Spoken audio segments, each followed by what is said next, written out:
My stepdaughter yanked my dead mother's necklace while I was wearing it, and my husband called me selfish when I tried to take it back.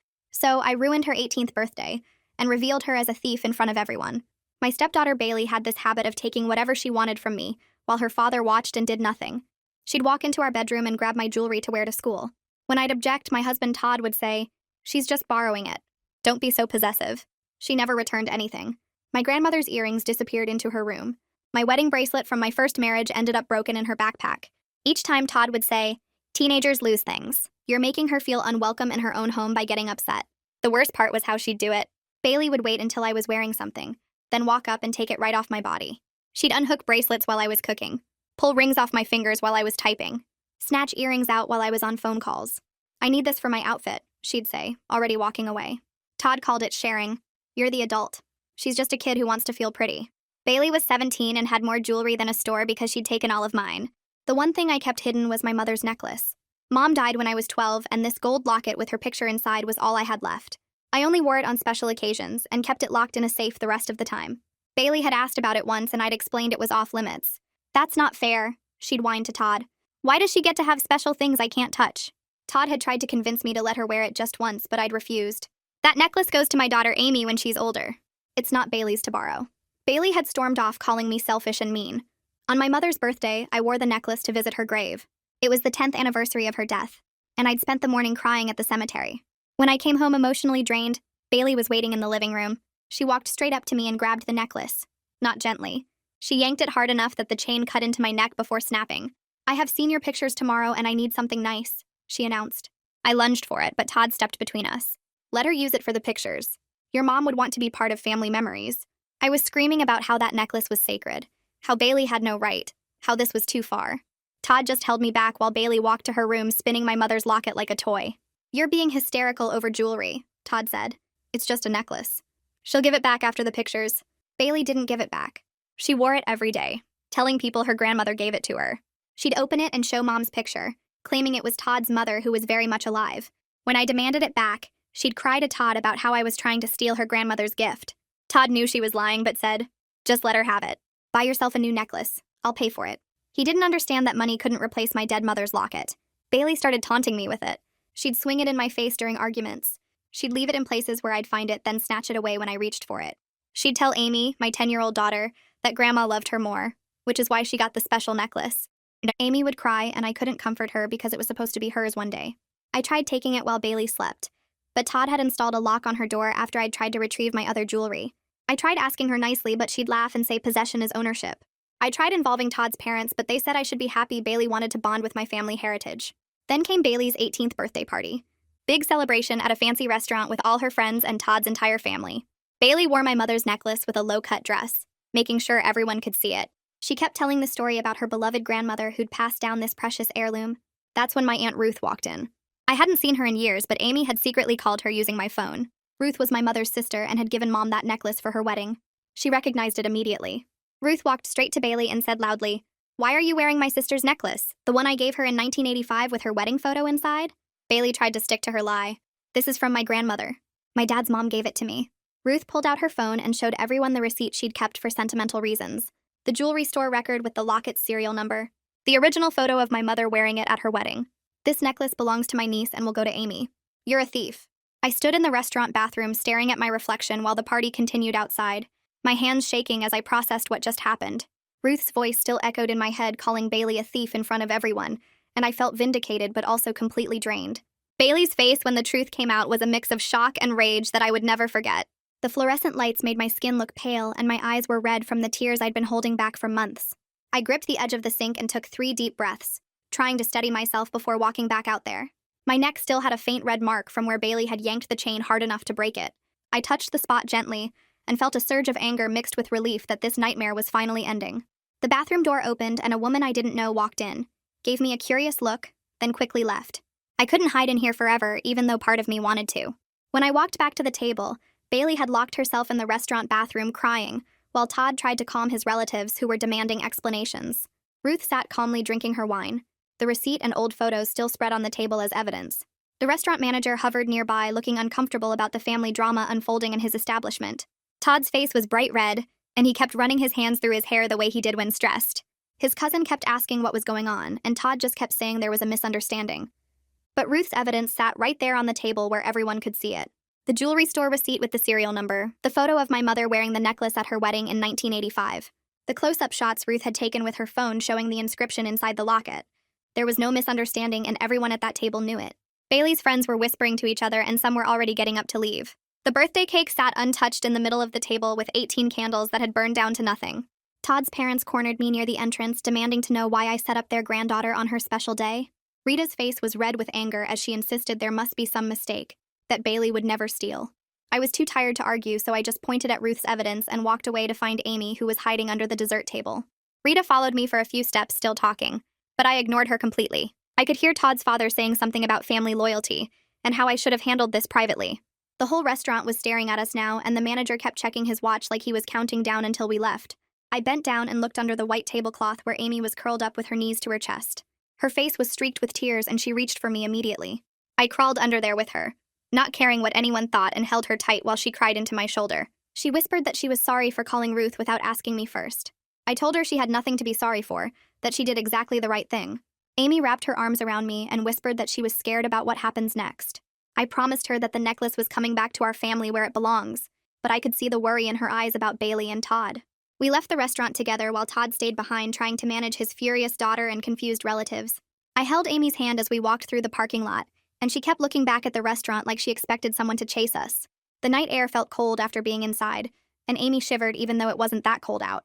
I put my jacket around her shoulders and we got into my car. Through the restaurant windows, I could see Todd still talking to his parents, and Ruth sitting alone at the table. Bailey was probably still locked in the bathroom. I started the engine and Amy asked if Dad was coming home tonight. I told her I didn't know, but that we would be okay either way. The drive home was quiet, except for Amy sniffling occasionally. I kept one hand on the wheel and held her hand with the other. At home that night, I sat in Amy's room while she fell asleep, the house strangely quiet without Bailey's usual noise. Todd didn't come home until after midnight, and when he did, he went straight to the guest room without speaking to me. I lay awake knowing this was just the beginning of a much bigger fight. Amy had fallen asleep holding my hand, and I carefully pulled away so I wouldn't wake her. I walked downstairs and checked all the locks on the doors and windows out of habit. The house felt different now, like something had shifted that couldn't be shifted back. I made myself tea and sat at the kitchen table in the dark, watching car headlights occasionally sweep across the wall. When Todd's truck finally pulled into the driveway, I didn't get up. I heard him come in the front door and pause in the hallway like he was deciding whether to come find me. Then I heard his footsteps go upstairs and the guest room door close. I finished my tea and went upstairs to my own bedroom, passing the closed guest room door without stopping. I lay in bed staring at the ceiling and listening to the house settle around me. The next morning, Todd appeared in the kitchen looking exhausted and immediately started defending Bailey before I'd even had coffee. He claimed she was just a confused kid who made a mistake and that I humiliated her in front of everyone. I reminded him that Bailey stole my dead mother's necklace and lied about it for months, but he kept circling back to how I should have handled it privately. I poured coffee with shaking hands and told him I tried handling it privately while he did nothing. Todd leaned against the counter and rubbed his face like he hadn't slept at all. He said Bailey called him 6 times last night crying, so hard she could barely breathe. I asked if she mentioned giving back the necklace, and Todd looked away.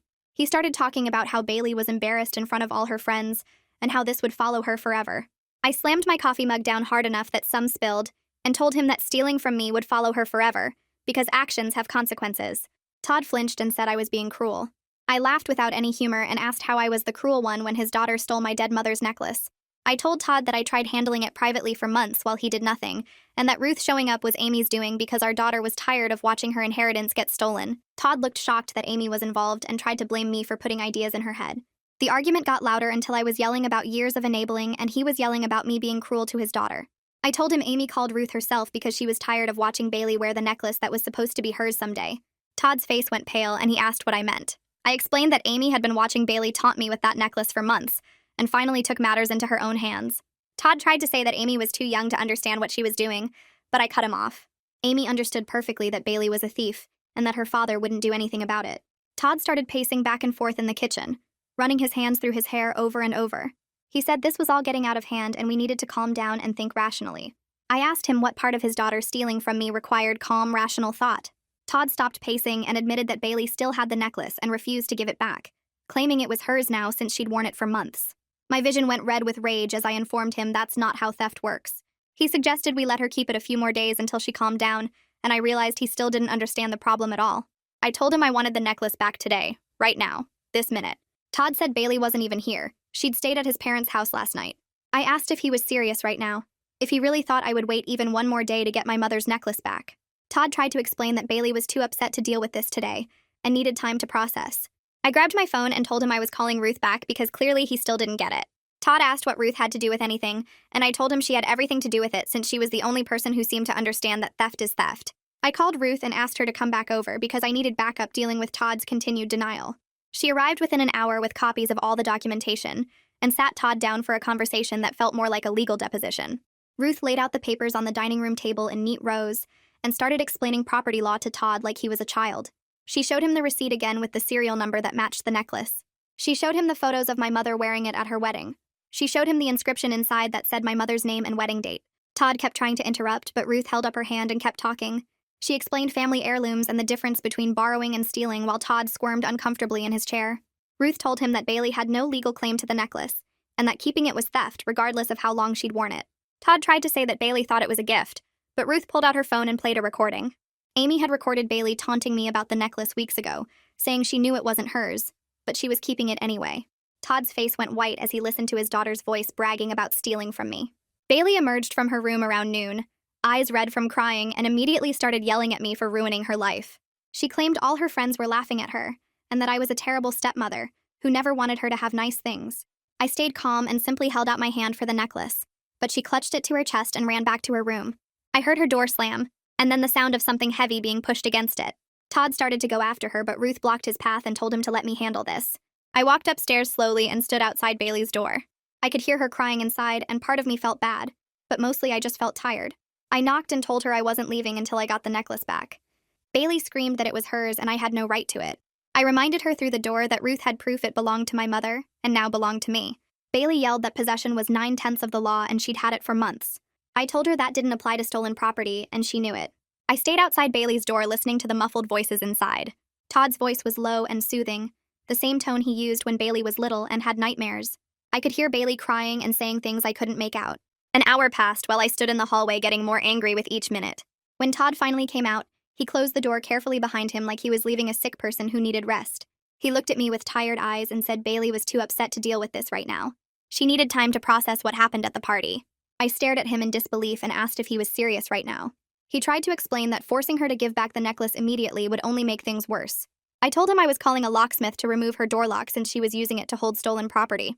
Todd's face changed from tired to shocked, like I'd suggested burning down the house. He asked if I'd lost my mind, and I told him no. I'd finally found it. I called 3 locksmiths before finding one who could come that afternoon. Todd followed me around the house trying to convince me to wait, to give Bailey space, to handle this differently. I ignored him and made lunch for Amy, who was hiding in her room. When the locksmith's van pulled into the driveway, Todd actually stood in front of Bailey's door with his arms crossed. The locksmith looked between us confused and asked if there was a problem. I told him no problem, just removing a lock from my house. Todd said we needed to discuss this first, and I told him we could discuss it, or I could call the police to report the theft officially. His arms dropped to his sides. Bailey started screaming from inside her room that we were violating her privacy. Her voice was high and panicked. She yelled that her dad wouldn't let this happen, that he loved her, that I was trying to destroy their family. Todd stood there looking miserable, but he finally stepped aside. The locksmith got to work with his tools while Bailey kept shouting. She threatened to call her mother, to call her grandmother, to tell everyone what kind of person I was. Todd stayed in the hallway watching the locksmith work with this lost expression on his face. I wondered when he'd become so weak that he couldn't protect his own wife from theft. The lock came off after about 10 minutes of work. I paid the locksmith and he left quickly, probably glad to escape the family drama. I pushed open Bailey's door and found her sitting on her bed holding the necklace against her chest. Her mascara had run down her face in black streaks, and her eyes were red and swollen. She looked younger than 18 sitting there like that. I walked over slowly and held out my hand. I told her this was her last chance to give it back before I involved the police. My voice came out calm even though my heart was pounding. Bailey looked past me to where Todd stood in the doorway. She was waiting for him to rescue her like he always did. I glanced back and saw Todd just standing there silent for once in his life. Bailey's face crumpled when she realized he wasn't going to save her this time. She threw the necklace at me hard enough that it hit my chest and bounced off before falling to the floor. Then she screamed that she hated me and wished I'd never married her dad. She said I'd ruined everything and she hoped I was happy now. I bent down and picked up my mother's necklace with hands that were shaking. I opened the locket to check the photo inside. Mom's face smiled up at me from her wedding day, the picture slightly faded but undamaged. I closed it carefully and walked out without saying anything to Bailey's tantrum. I went to my bedroom and locked my door behind me. I sat on the bed and held the necklace in both hands. That's when I finally cried for the first time since the party. The chain was damaged from when Bailey yanked it off my neck weeks ago. There were small scratches on the locket from months of her wearing it without care. I cried for my mother who died when I was 12. I cried for Amy who'd watched her inheritance get stolen. I cried because my own husband couldn't protect something this important to me. The tears came hard and I didn't try to stop them. I just sat there holding the necklace and letting myself feel everything I'd been pushing down. Amy knocked on my door about an hour later. I unlocked it and she came in without saying anything. She climbed into my lap even though she was getting too big for it. We sat together while I held the necklace and she held me. I showed her the photo of her grandmother inside the locket. I told her stories about Mom that I hadn't shared in years. Stories about how Mom loved to garden and always had dirt under her fingernails, how she made the best chocolate chip cookies and always burned the first batch, how she sang off-key in the car and didn't care who heard. Amy listened carefully to every word. She asked if she could keep the necklace in her room now that we had it back. I explained that I needed to get it repaired first because of the damage. Then we'd find a safer place for it together where nobody could take it again. That evening, Todd tried to talk to me about moving forward. He used that phrase like we'd had a small disagreement instead of his daughter stealing my dead mother's necklace. He suggested family therapy, but the way he said it made it clear he thought I needed help with my anger toward Bailey. I told him the only therapy happening was him learning why his daughter turned out this way. He got defensive immediately and said I was blaming him for everything.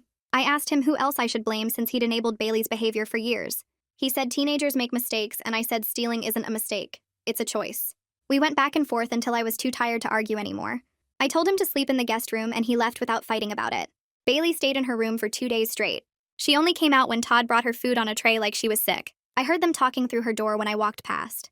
I caught pieces of conversations where Todd said things like, "She's always been jealous of you and some people are just materialistic about things." I realized he was rewriting the whole story in his head, making me the villain who was mean to his poor daughter, making Bailey the victim of my cruelty instead of the thief she actually was. I wondered how I'd married someone who could twist reality this much to avoid admitting his daughter had serious problems. On the third day after getting the necklace back, Todd's sister called me. She asked why I attacked Bailey at her birthday party in front of everyone. I was confused at first until I realized Bailey had been calling family members with her version of events. In Bailey's story, I'd falsely accused her of stealing, and Ruth was somehow in on some kind of conspiracy against her. Todd's sister wanted to know what was wrong with me and why I'd embarrass a teenager like that. I was so tired of defending myself that I just hung up the phone. I didn't have the energy to explain the truth to someone who'd already decided I was the bad guy. The calls kept coming all week. Todd's relatives, parents of Bailey's friends, even some of my own distant cousins who'd heard things through social media. Bailey had posted vague things about abusive stepmothers and being accused of things she didn't do. She made herself look like the victim of some terrible injustice. People who didn't know the full story believed her because she was young and crying and good at playing innocent. I watched my reputation get destroyed in real time while Todd did nothing to correct the lies his daughter was spreading. He said it would blow over and people would forget about it. I told him some things don't blow over and some people don't forget, but he didn't seem to understand what I meant. The next week was worse than I expected. Amy came home from the school on Thursday with tears already streaming down her face before she even opened the front door. I was in the kitchen making dinner when I heard her backpack hit the floor in the hallway. She ran straight to me and buried her face in my shirt. Her whole body shook while she cried and I just held her, my hands getting wet from her tears. When she finally calmed down enough to talk, she told me that kids in her grade were saying things. Bailey's friends had younger siblings at Amy's school and they were spreading stories. They said I was mean and crazy. They said I attacked Bailey at her birthday party for no reason. They said I made up lies about Bailey stealing things. Amy had tried to defend me during lunch, but 3 girls cornered her by the lockers after and told her that her mom was a liar. My 10-year-old daughter had to stand there and listen to teenagers call me names while teachers walked past without noticing. I asked Amy what she said back and she told me she tried to explain about the necklace, but they just laughed at her. One girl said Bailey showed them proof that the necklace was really hers. I didn't know what proof Bailey could possibly have, but it didn't matter because kids believed her. Amy asked me why people thought she was lying when she was telling the truth.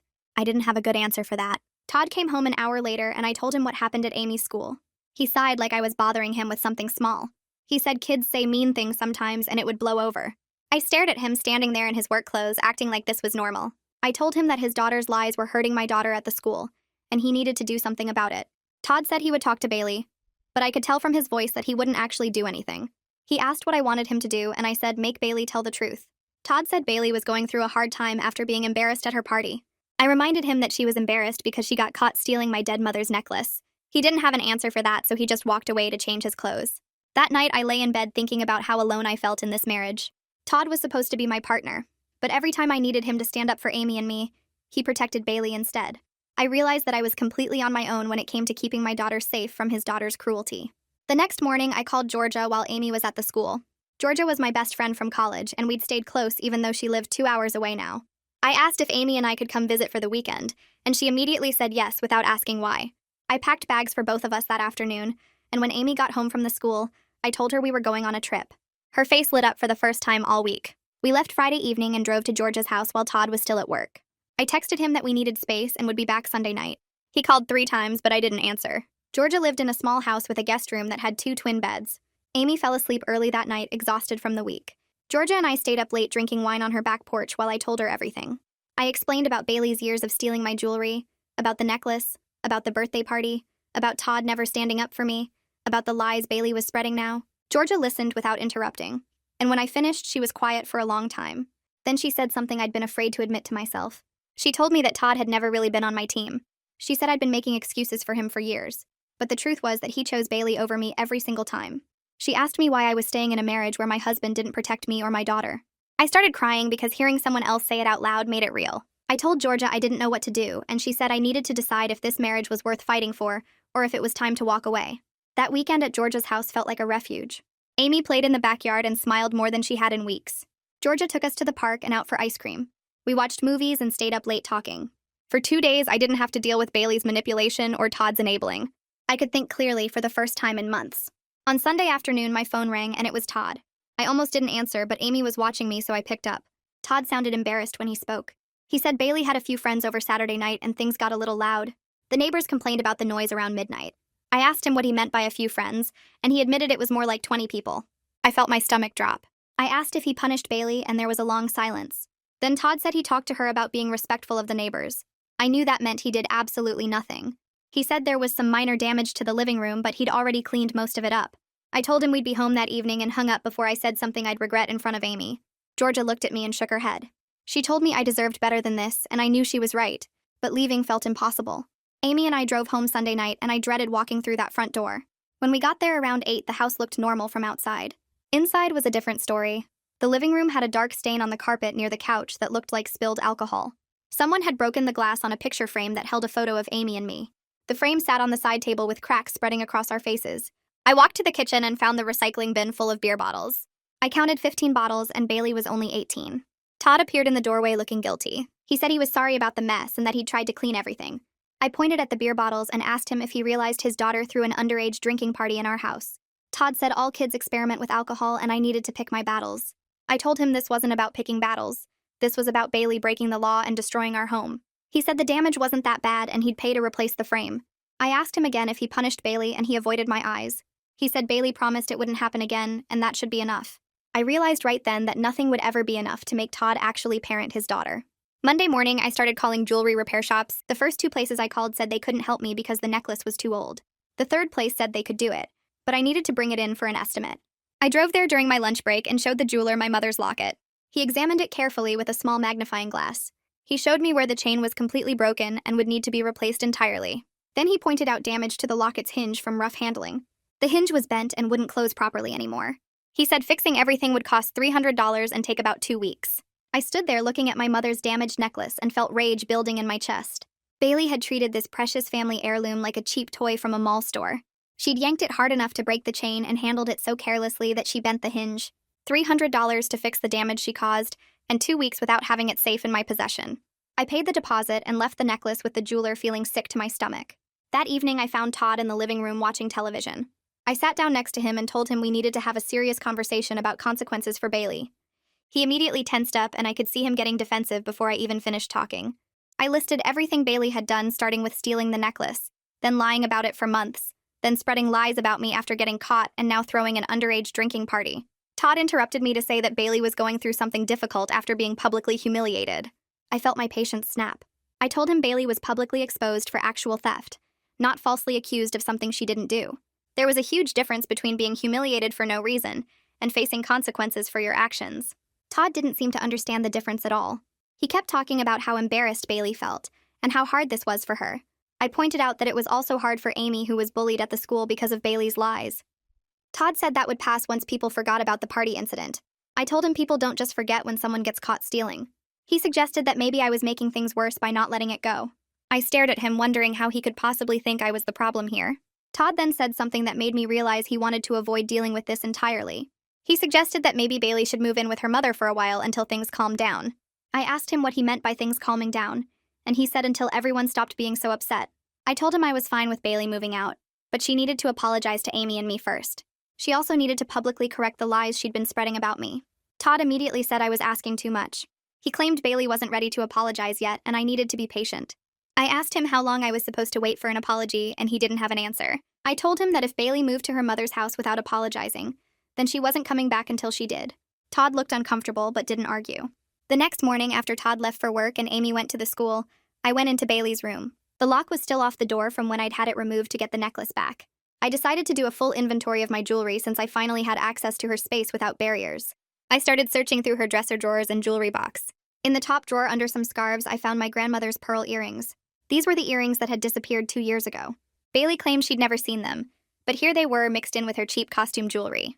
I kept searching and found my wedding bracelet from my first marriage in her jewelry box. This was the bracelet Bailey said she'd lost after borrowing it. The clasp was broken just like she'd told me, but she'd lied about losing it. She'd kept it this whole time. I laid everything out on her bed and kept searching. Over the next hour, I found at least 15 other pieces of my jewelry hidden throughout her room. Rings in her nightstand drawer, necklaces hanging in her closet behind her clothes, bracelets in a shoebox under her bed. I took photos of everything with my phone, making sure to get clear pictures of each piece. I was documenting years of theft that Todd had dismissed as teenage forgetfulness. I heard footsteps in the hallway and looked up to see Todd standing in the doorway. He'd come home early from work for some reason. He looked at me kneeling on the floor surrounded by jewelry and asked what I was doing. His tone suggested I was the one doing something wrong by being in Bailey's room. I didn't answer him. Instead, I gathered all the jewelry and carried it to our bedroom. Todd followed me asking what was going on. I dumped everything on our bed and stood back so he could see the pile. I watched his face go pale as he realized how much jewelry was there. This wasn't just about one necklace anymore. This was years of systematic theft that he'd enabled by refusing to believe me. Todd tried to claim that Bailey probably forgot these items were mine. Maybe she thought they were gifts I'd given her. I pulled out my phone and showed him photos of me wearing most of these pieces. Photos from before they disappeared. Photos I'd kept because I loved these items and wanted to remember wearing them. The evidence was undeniable. Even Todd couldn't spin this into innocent mistakes or teenage forgetfulness. He stood there staring at the pile of stolen jewelry and didn't say anything for a long time. I heard the front door open and knew Bailey was home from the school. Her footsteps came up the stairs and down the hallway. She walked into her room and I heard her gasp. I walked back to her doorway with Todd behind me. Bailey stood in the middle of her room staring at her bed where I'd laid out all the jewelry before moving it. She spun around and saw me standing there. Her face went red and she started screaming about her privacy and her rights. She yelled that I had no business going through her things. I let her finish her tantrum and then I spoke calmly. I told her she had 2 choices. She could return everything now and apologize to Amy and me, or I would file a police report for theft. Todd stood in the doorway behind me looking torn. I could see him wanting to protect his daughter, but also finally understanding that she was actually a thief. Bailey looked at her father, waiting for him to rescue her like he always did. This time, Todd just stood there silent. Bailey's face went red and she started screaming about how I had no right to go through her stuff. She grabbed a handful of rings and bracelets from the bed and threw them at me. The jewelry hit my chest and clattered to the floor while she yelled that I could have my cheap stuff back. She never wanted any of it anyway, according to her, which was a total lie given how she'd been stealing from me for years. I stayed calm and kept taking photos with my phone. I photographed each piece as I picked it up off the floor, making sure to get clear shots of any scratches or damage. Bailey's tantrum got worse instead of better. She stomped her feet on the carpet like a little kid having a meltdown in a store. Todd tried putting his hand on her shoulder to calm her down, but she shrugged him off and kept yelling. He looked helpless standing there watching his daughter act like a toddler. I collected the last piece of jewelry from the floor and walked past both of them without saying anything. I heard Bailey screaming behind me about how unfair this was and how everyone always took my side. That weekend, I was in the kitchen making lunch when someone started pounding on the front door. I opened it to find Todd's mother, Rita, standing there with her arms crossed and an angry look on her face. She pushed past me into the house before I could even say hello. Rita immediately started attacking me for traumatizing Bailey with my accusations. She claimed I'd always been jealous of Bailey's close relationship with Todd. The necklace situation was just me being mean and vindictive toward a girl who'd never done anything wrong. I let her finish her rant and then pulled out my phone. I showed Rita the photos of all the stolen jewelry I'd found in Bailey's room. There were at least 20 pictures showing different pieces spread across Bailey's bed. Rita's face went through several expressions as she scrolled through the photos. First, she looked like she didn't believe what she was seeing. Then she got angry and tried to claim the photos were fake somehow. Finally, she just went quiet and stared at the screen. She couldn't explain away that much evidence no matter how hard she tried. Rita handed my phone back and changed her approach completely. She started talking about how blended families need to share everything. I was being selfish about material things when what really mattered was family harmony. She said everyone should have access to everyone else's belongings because that's what real families do. I asked Rita if she'd feel the same way if someone stole her wedding ring. Would she be okay with that person wearing it every day and lying about where it came from? Rita opened her mouth, but nothing came out. She didn't have an answer to that question. After a long silence, she said I was still handling everything wrong. I should have kept this within the family instead of making it public at Bailey's birthday party. Rita left a few minutes later looking upset and confused. After Rita drove away, Todd came out of the bedroom where he'd been hiding during her visit. He admitted his mother had called him crying about how I ambushed her with evidence. Todd was upset that I'd shown his mom proof of Bailey's stealing. Now Rita was questioning how they raised Bailey and wondering what they did wrong as parents. I pointed out that maybe they should question their parenting since they raised a daughter who steals and lies without any guilt. Todd stared at me like I'd just slapped him across the face. He walked away without responding, and I heard him go into his office and close the door. 2 days later, Amy's school counselor called and asked me to come in for a meeting. I drove to the school that afternoon wondering what was wrong. The counselor explained that Amy had been anxious and distracted in class for the past few weeks. Her grades were dropping, and she seemed worried all the time. I felt terrible as I explained the situation at home with Bailey stealing things and the family conflict. The counselor listened carefully and suggested that Amy might benefit from therapy to process everything happening in our family. I agreed right away and asked for recommendations. The counselor gave me names of 3 child therapists in our area. I sat in my car after the meeting feeling guilty that my 10-year-old needed professional help. This was all because her stepsister was a thief, and her stepfather refused to do anything about it. I called the first therapist on the list that evening and scheduled an intake appointment for Amy. While I was on hold waiting to confirm the appointment time, I decided to check my credit card statements online. I logged into my account and started scrolling through recent charges. My stomach dropped when I saw purchases I definitely didn't make. There was online shopping from stores I'd never heard of, food delivery orders on days when I'd cooked dinner at home, subscription services I'd never signed up for. I looked at the dates and realized the charges started around the same time Bailey took my mother's necklace. I added up the total and it came to over $2,000. Bailey hadn't just been stealing my jewelry, she'd been stealing my money too. I printed out 3 months of credit card statements and highlighted every charge I didn't recognize. Then I marched into Todd's office and dropped the papers on his desk. He looked up from his computer and asked what this was about. I told him to look at the highlighted charges and tell me if he made any of those purchases. Todd picked up the statements and his eyes got wider as he read through them. For once, he looked genuinely shocked and couldn't immediately defend Bailey. I informed him I was calling the credit card company to report fraud and filing a police report. Todd jumped up and begged me to wait. He asked me to let him talk to Bailey first before I involved the police. Todd went to Bailey's room and closed the door behind him. I stood in the hallway and could hear them talking but couldn't make out most of the words. Then Bailey's voice got louder and I heard her crying. She yelled something about needing things and not thinking I would notice the charges. The conversation went on for almost an hour. When Todd finally came out, he looked exhausted. He offered to pay back the $2,000 himself if I didn't call the police. I told him that completely missed the point. Bailey needed to face real consequences for stealing instead of having Daddy bail her out again like he always did. The credit card company called me back the next morning. A fraud investigator named Lillian Reese explained that my situation was complicated. Since Bailey was a family member who lived in the house and had access to my wallet, proving fraud would be difficult. Lillian suggested I file a police report anyway to create a paper trail even if I decided not to press charges. I thanked her and drove to the police station that afternoon. I filled out a report listing all the unauthorized charges and providing dates. The officer taking my report asked if I wanted to press charges against Bailey. I said I wasn't sure yet, but wanted everything documented. When I got home, Todd was sitting on the couch looking miserable. He said I was making everything worse by escalating instead of handling it privately as a family. That night after Amy went to bed, I told Todd I was done. I was done with Bailey stealing from me. Done with him enabling her behavior. Done with being treated like the bad guy for wanting basic respect in my own home. I told Todd he needed to make a choice. He could support his wife and daughter Amy, or he could keep protecting Bailey from facing any consequences. Todd said I was being unfair by making him choose between his daughters. I told him that refusing to choose was itself a choice. He was choosing Bailey over Amy and me every single time he made excuses for her stealing. I grabbed my pillow and a blanket from the bedroom closet and walked down the hallway to the guest room. Todd followed me asking what I was doing, and I told him I needed space to think about whether this marriage could work. He grabbed my arm and started panicking, promising he'd do better, hold Bailey accountable, make everything right. I pulled away and reminded him I'd heard these exact promises 100 times before. He needed to show me actual change, not just throw words at me when things got bad.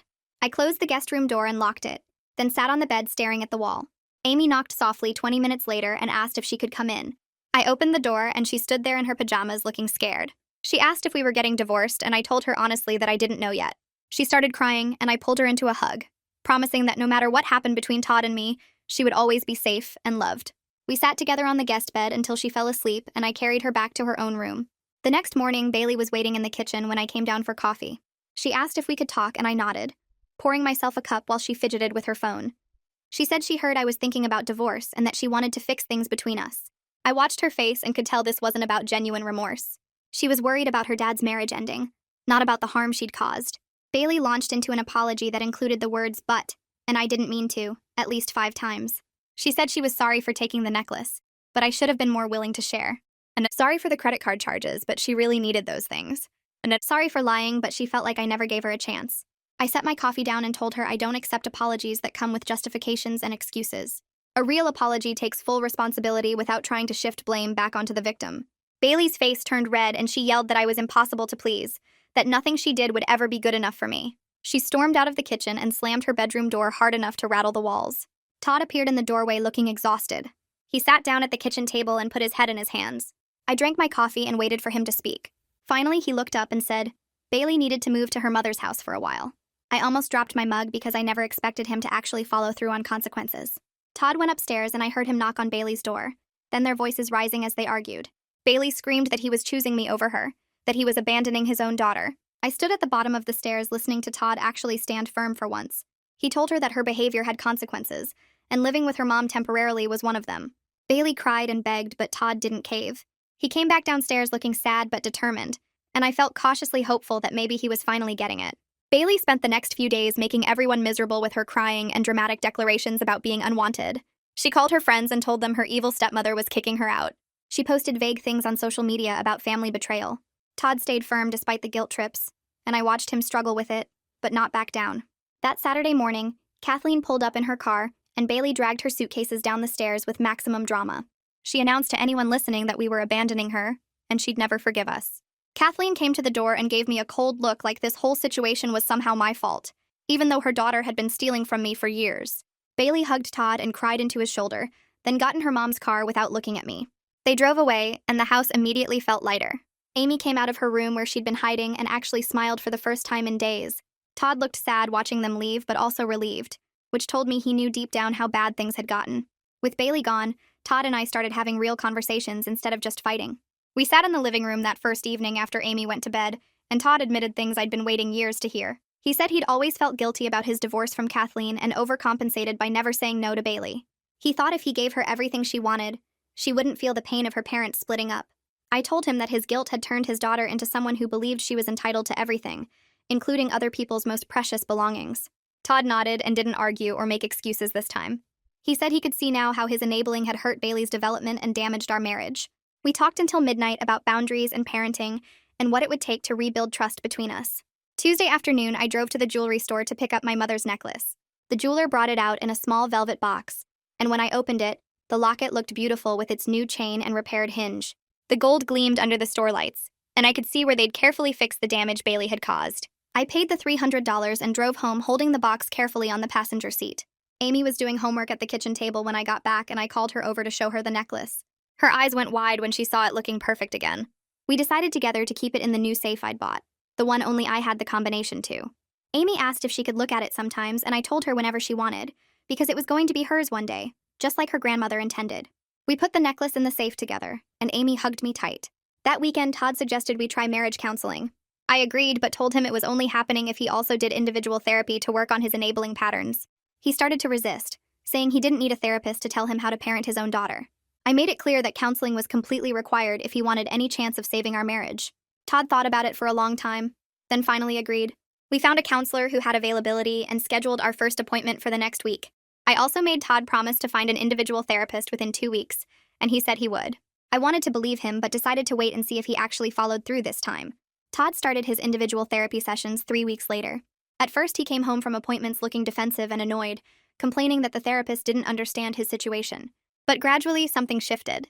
He started recognizing how his guilt about the divorce had made him afraid to parent Bailey effectively. His therapist helped him see that protecting Bailey from consequences had actually hurt her development instead of helping her. Todd came home from sessions looking emotionally exhausted, but also more aware of the damage his enabling had caused. He talked about things he was learning in therapy, about patterns he'd never noticed before. It was the first real sign that he might actually change instead of just promising to change. Bailey called Todd constantly from her mother's house. I could hear her voice through his phone complaining about rules and chores and how unfair everything was. She tried every guilt trip she knew to convince him to let her come back. Todd surprised me by telling her that she couldn't come back until she was ready to follow house rules and respect everyone's belongings. Bailey hung up on him, and Todd stood there looking at his phone with this sad expression. But he didn't immediately call her back or cave to her demands like he used to. He put his phone down and went back to whatever he'd been doing. I watched him handle it and felt hopeful that the therapy was actually working. Amy's therapist called me in for an update meeting after Amy had been going for 6 weeks. The therapist reported that Amy was doing much better now that the home environment was calmer. Amy had told her therapist that she'd been scared all the time before because she never knew when Bailey would take something or start a fight. My 10-year-old daughter had been living in fear in her own home, and I hadn't fully understood how bad it was. I felt guilty that I'd let things get that far before taking action. That evening, I sat down with Amy, and we had a long talk about boundaries and safety. I promised her that our home would be a safe place from now on, that nobody would be allowed to steal from her or make her afraid. Amy asked if Bailey was ever coming back, and I told her honestly that Bailey might come back eventually, but only if she learned to respect other people and follow rules. Amy nodded and said she hoped Bailey could learn, but she was glad things were peaceful now. 2 months passed with Bailey at Kathleen's house, and the peace at home felt almost strange after all the chaos. Amy relaxed more each day, sleeping better and smiling easier. Todd kept going to his therapy sessions and seemed genuinely committed to working on himself.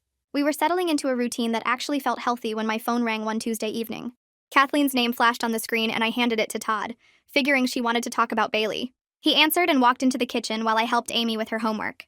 I could hear his voice getting tense, then frustrated, then resigned. When he came back 15 minutes later, he looked tired. Kathleen wanted to send Bailey back because she couldn't handle her anymore. Bailey refused to follow any rules, stayed out past curfew, skipped her community service hours, and fought with Kathleen constantly about everything. Kathleen said Bailey needed structure she couldn't provide, and that maybe we'd have better luck. Todd looked at me waiting for my reaction, and I took a deep breath before responding. I told him Bailey could only come back if we had a family meeting with clear written rules and real consequences. No more verbal promises that disappeared when things got hard.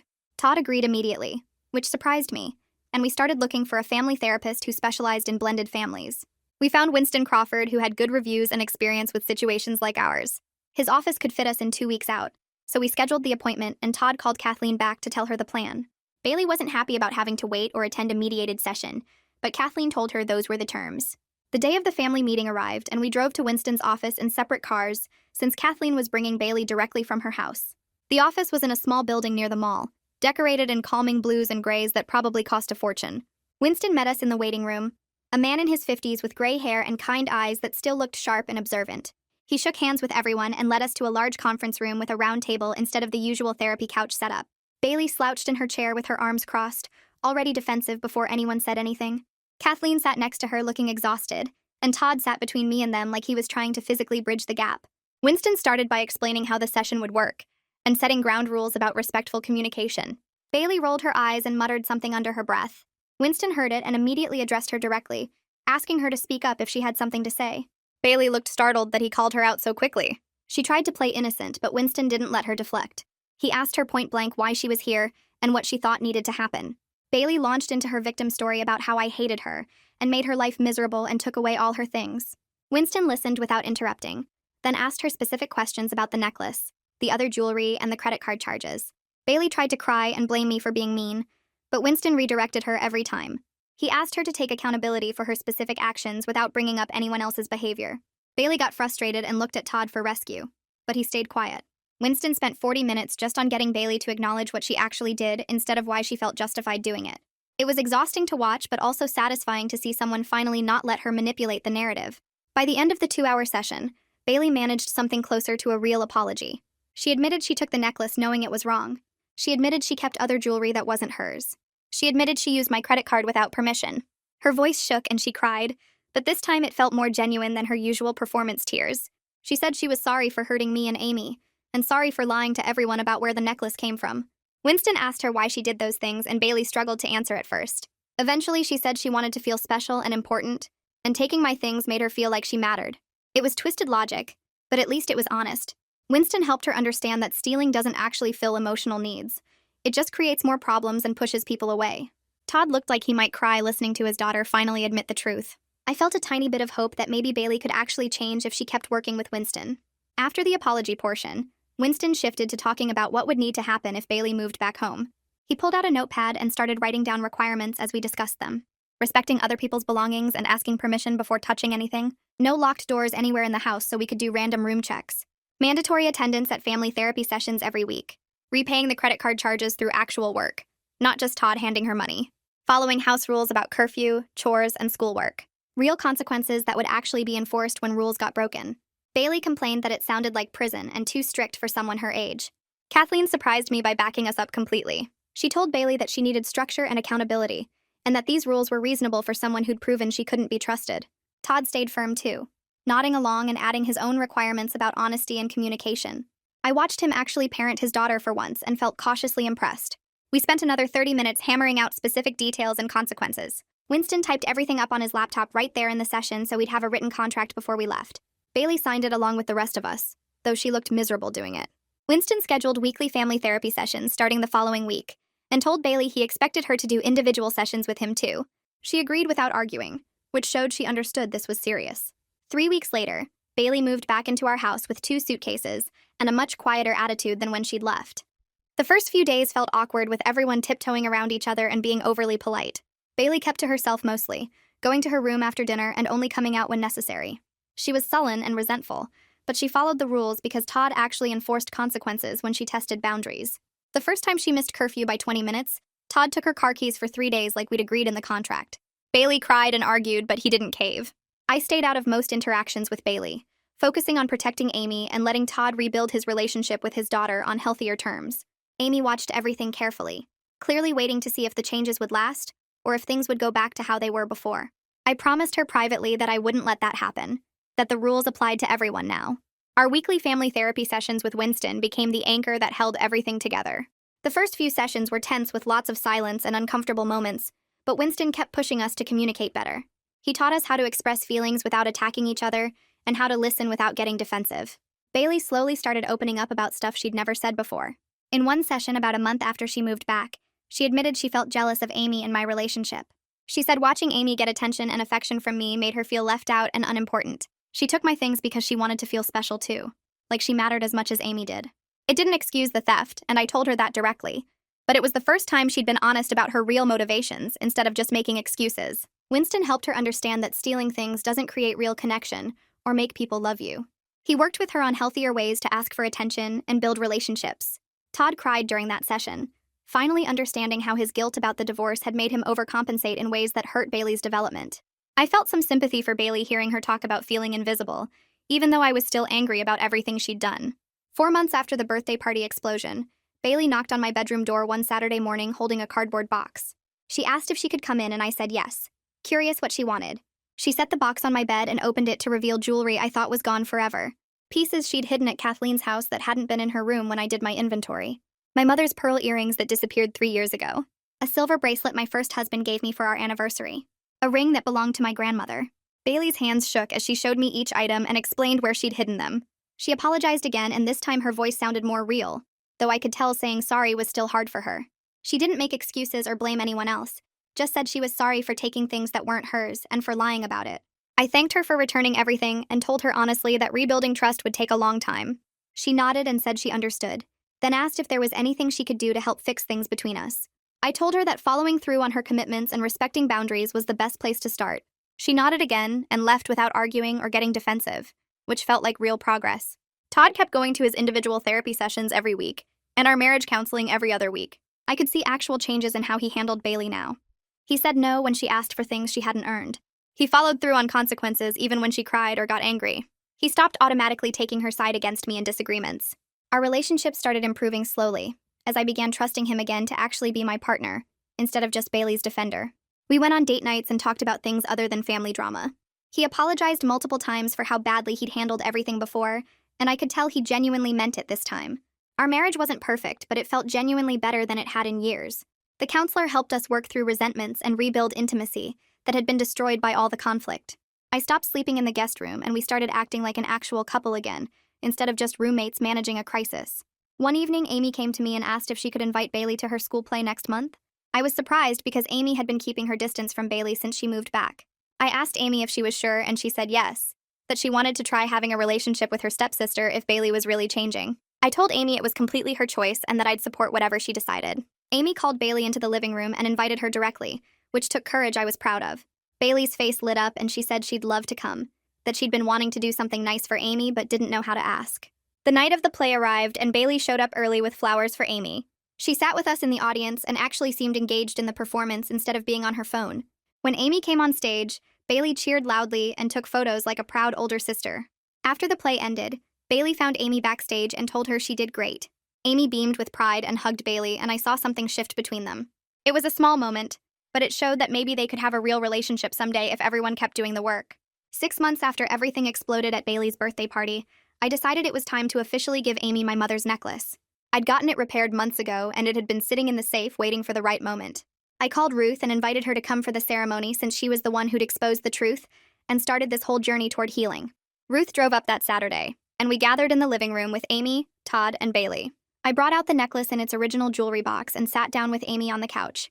I told her stories about her grandmother that I hadn't shared in years, about how strong and kind she was, about how much she would have loved Amy. I explained that this necklace was supposed to go to her all along, that it represented our family history and the love that connected us across generations. Amy's eyes filled with tears as I placed the necklace around her neck and fastened the clasp. She touched the locket gently and asked if she could open it. I showed her how to work the tiny hinge, and she stared at the photo of her grandmother inside. Amy wrapped her arms around me and cried happy tears, while Ruth took photos to document the moment. Todd watched from his chair looking emotional, and I felt grateful that we'd made it through everything to get to this point. Bailey stood in the doorway watching the whole ceremony, and I could see complicated emotions crossing her face. Regret for what she'd done, sadness that she wasn't part of this family legacy, maybe still some jealousy that Amy was getting something special. But she didn't interrupt or try to make the moment about her, which showed real growth from the girl who would have thrown a tantrum 6 months ago. After we finished and Amy was showing Ruth how the locket opened, Bailey walked over quietly. She looked at Amy wearing the necklace and told her softly that it looked beautiful on her. Amy smiled and thanked her, and Bailey smiled back before walking away. The moment passed without drama or conflict, just a simple exchange that felt almost normal. I watched Bailey go back to her room and felt something close to hope that we might actually become a real family someday. Not perfect, but functional and maybe even happy. Todd suggested date night a week after the necklace ceremony, and I almost said no out of habit. We hadn't been alone together in months without talking about Bailey or therapy or consequences. But our counselor had been pushing us to reconnect as a couple instead of just co-parents managing a crisis, so I agreed. We went to a small Italian place across town where nobody knew us and wouldn't ask about family drama. Todd ordered wine and we sat there awkwardly at first, both of us out of practice at being just a married couple. He reached across the table and took my hand, telling me he was proud of how I'd handled everything with Bailey and Amy. I felt something warm in my chest that I hadn't felt toward him in a long time. We talked about the future for the first time without it feeling scary or impossible. Todd apologized again for not protecting Amy and me earlier, for letting his guilt about the divorce turn him into someone who couldn't say no to Bailey. I told him what mattered was that he was doing the work now, showing up to therapy, enforcing boundaries, being the father Bailey actually needed instead of the pushover she wanted. Our marriage wasn't what it was before all this happened, but it was becoming something different and maybe stronger. We were building something new on honesty instead of avoidance, on real communication instead of Todd just agreeing with whatever made Bailey happy. By the end of dinner, we were laughing about something stupid and holding hands like we used to, and I felt hopeful that we might actually make it through this. Bailey started community college that fall and got a part-time job at a coffee shop to pay back the credit card charges. She complained constantly about how early her shift started and how her feet hurt from standing all day. Todd listened but didn't rescue her from the consequences like he would have before. I watched him tell Bailey that she made the choice to steal, and now she was making it right, and I felt proud of him for following through. Bailey was careful about respecting boundaries now in ways she never was before. She'd knock before entering our bedroom. She'd ask before borrowing my car or taking food from the fridge.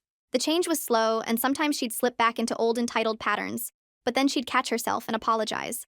I noticed she kept her room cleaner and did her chores without being reminded most of the time. The coffee shop job seemed to teach her things about working hard and earning money that Todd's enabling had prevented her from learning. She came home tired and sometimes grumpy, but she was paying back what she stole $20 at a time from each paycheck. It wasn't perfect, and some days I still didn't trust her completely, but it was real progress that she was earning through actual work. Amy wore the necklace to the school for Grandparents' Day and came home practically bouncing with excitement. She told me all about sharing stories with her class about her grandmother, about how she'd opened the locket to show everyone the photo inside. Amy said she talked about how her grandma died when I was young, and how the necklace was passed down through our family. Some of Bailey's friends' younger siblings were in Amy's class, and they saw the necklace, told Amy it was pretty. Amy said Bailey's friends mentioned it to Bailey later, and Bailey didn't claim it was hers, or get upset, or say anything mean. She just agreed that it looked nice on Amy. I felt this huge wave of relief wash over me hearing that. Amy could finally enjoy her inheritance without fear of it being stolen or having Bailey taunt her about it. The necklace meant something beautiful again, instead of being this symbol of theft and family conflict. Amy kept touching it gently while she talked, treating it with the care and respect it deserved, and I knew my mother would have loved seeing her granddaughter wear it so proudly. Life settled into a new normal over the following months. Bailey lived with us under clear rules that Todd actually enforced. She had a curfew, she had to keep her grades up, she had to maintain her job and make her payments. Todd actively parented instead of enabling, saying no when he needed to and following through on consequences when Bailey tested boundaries. Amy felt safe in her own home for the first time in years. She didn't hide in her room anymore or worry about her things disappearing. The necklace sat in Amy's jewelry box now where she could look at it whenever she wanted, a symbol of family legacy properly honored. We still had hard days when old patterns would emerge. Bailey would get defensive about something minor, or Todd would hesitate before enforcing a rule. But we were all doing the work in therapy to build healthier relationships. Our family therapist said we'd made remarkable progress considering where we started. I finally felt like we were moving forward instead of just surviving each day. It wasn't a perfect happy ending with everyone magically fixed and all problems solved, but it was real progress that we all earned through hard work and honesty, through facing uncomfortable truths and making difficult changes, and that felt more valuable than any fairy tale resolution could have been.